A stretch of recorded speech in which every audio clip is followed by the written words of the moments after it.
जैसे चिपक दीवार से वही में चिपक गया तू अपन भतार से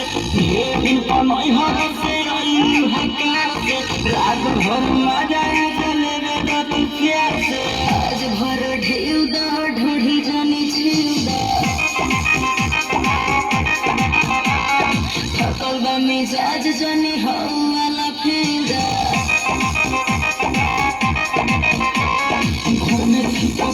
जैसे चिपक दीवार से वही में चिपक गया तू अपन भतार से ढेरी कमाई हर से आई हकार से रात भर मजा चले बेटा तू प्यार से आज भर ढेउ दा ढोढ़ी जानी छिउ दा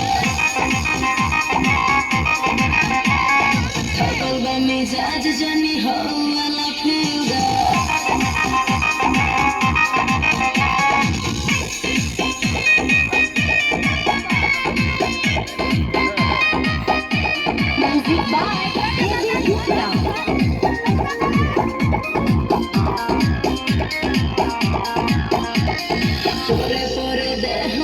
टूटतावे हो मन जबलम दम घुटतावे हो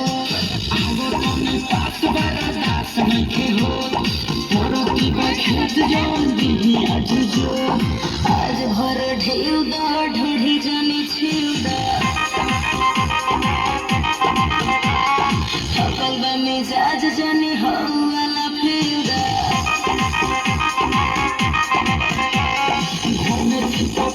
जैसे चिपक दीवार से वही में चिपक गया तू अपन भतार से ढेरी कमाई हर से आई हकार से रात भर मजा चले बेटा तू प्यार से आज भर ढेउ दा ढोढ़ी जानी छिउ दा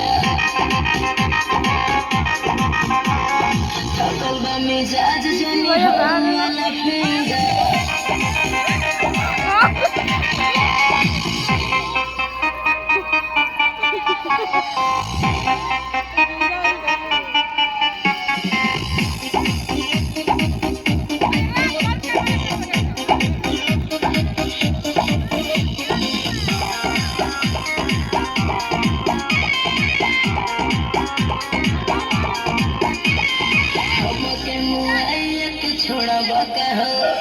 बुलेट राजा देह कोड़ा बाका हो लगे हो जा फेस मुंडा कोई के परे